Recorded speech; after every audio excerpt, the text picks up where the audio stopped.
दोस्तों, दुनिया भर में रहस्य से भरी कई ऐसी जगहें हैं जो इंसान की सोच से परे हैं।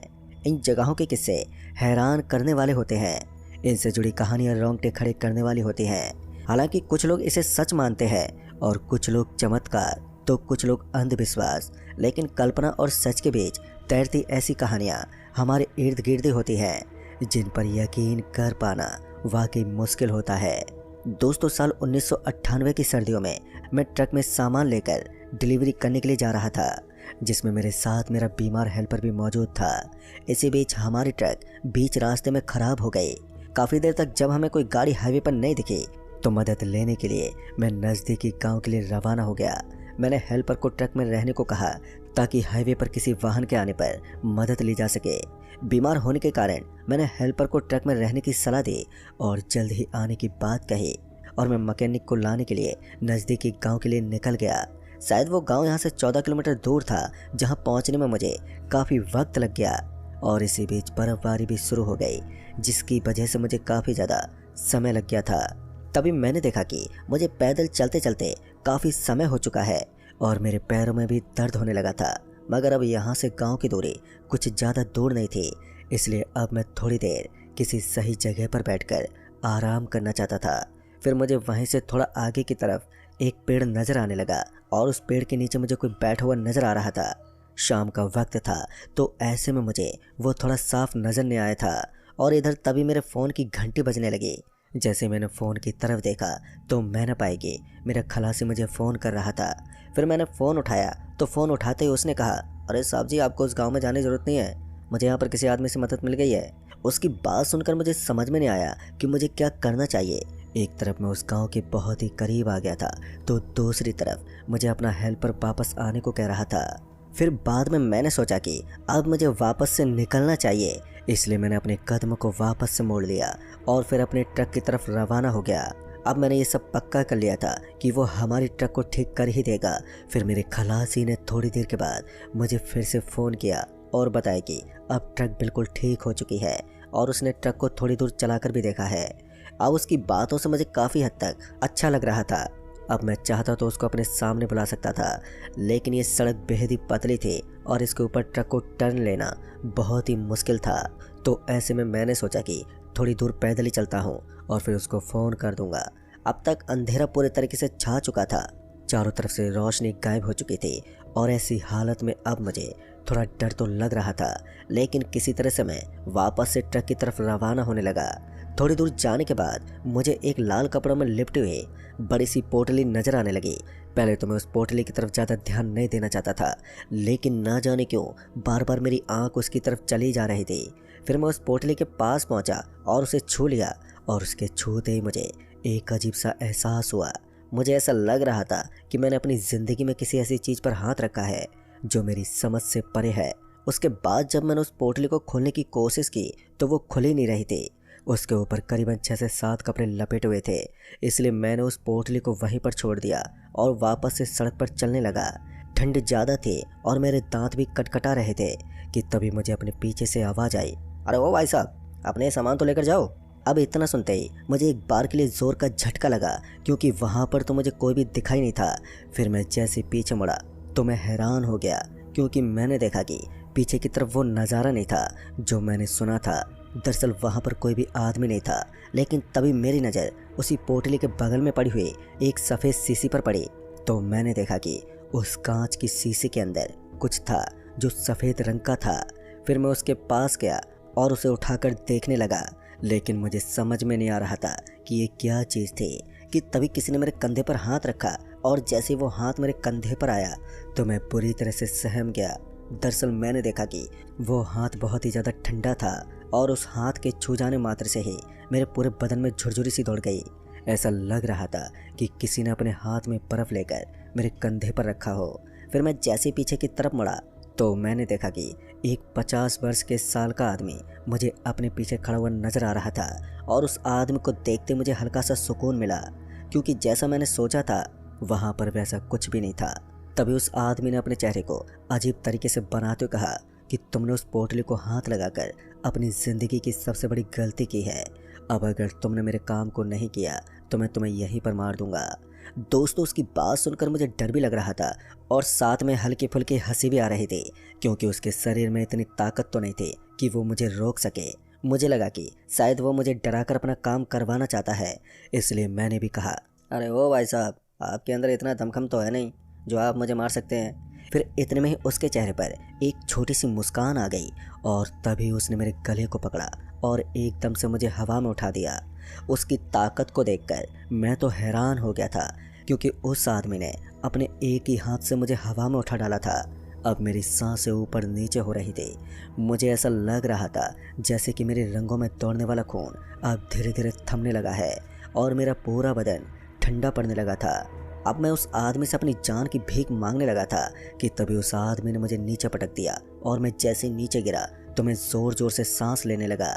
तभी उस आदमी ने कहा, ये जो तुम्हें सफ़ेद रंग की सीसी नज़र आ रही है, तुम्हें सीसी को लेकर बेकेस घाट के पास जाना होगा।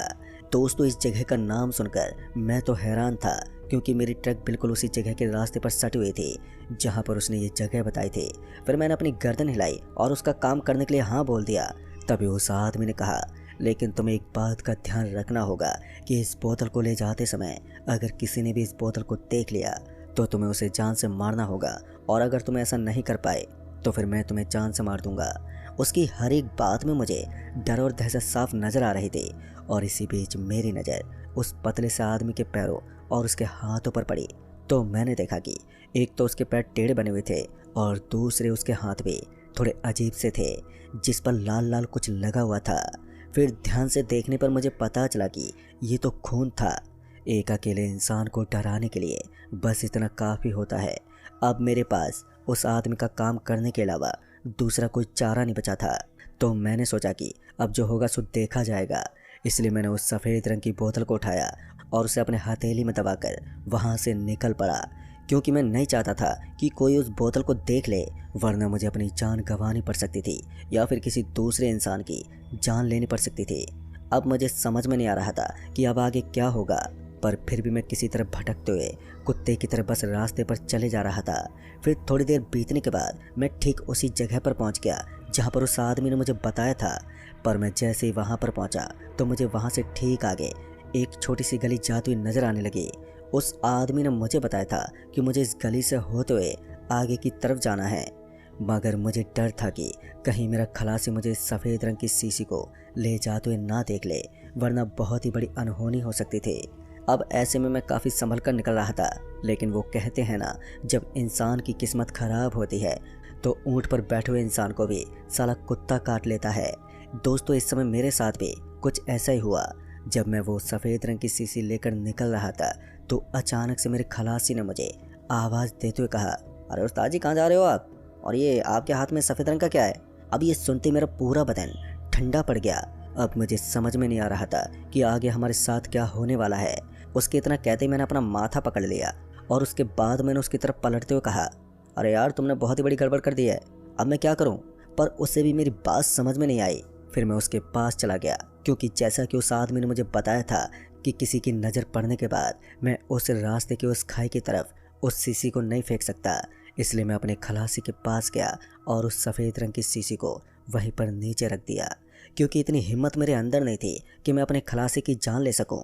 इसलिए मैंने तुरंत ही ट्रक के अंदर बैठना ठीक समझा और ट्रक को स्टार्ट कर लिया। पर ट्रक जैसे स्टार्ट हुई तो मेरे खलासी ने ट्रक को आगे बढ़ाना शुरू कर दिया, लेकिन अभी ट्रक के सामने वाले कांच पर लाल लाल रंग की चीज़ नज़र आने लगी, और अब ऐसा लग रहा था कि जैसे उस लाल रंग की चीज़ की वजह से आगे का पूरा कांच ढक गया था और हम कोई भी चीज़ अब देख नहीं सकते थे।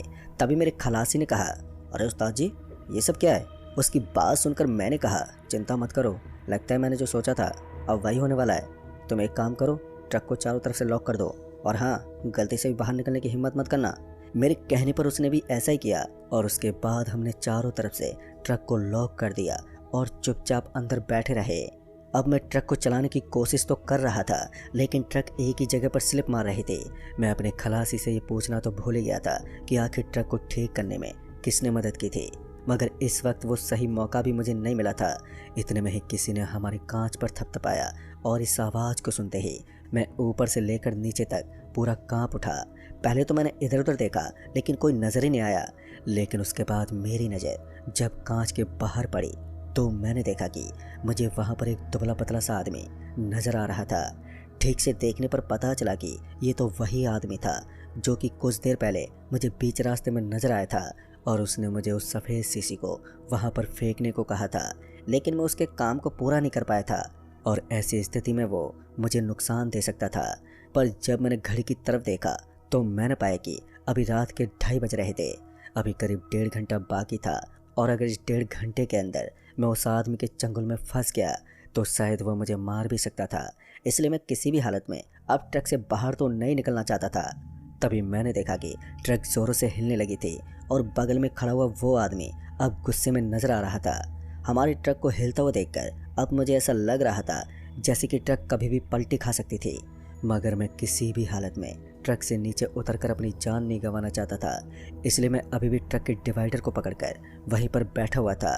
थोड़ी देर तक तो ट्रक हिलती रही और एक खौफनाक मंजर में हम दोनों फंसे रहे, लेकिन उसके बाद धीरे धीरे सारी चीज़ें नॉर्मल होने लगी और फिर जब रात के 3:30 बजने का वक्त हुआ तो मैंने ट्रक का शीशा नीचे गिरा दिया और तभी मुझे आवाज़ आई कि आज तो तू अपनी अच्छी किस्मत से बच गया, लेकिन आइंदा मुलाकात हुई तो मैं तुझे नहीं छोड़ूंगा। और फिर वो शख्स जो मुझे ट्रक के बाहर नजर आ रहा था वो हवा में धुआं हो गया।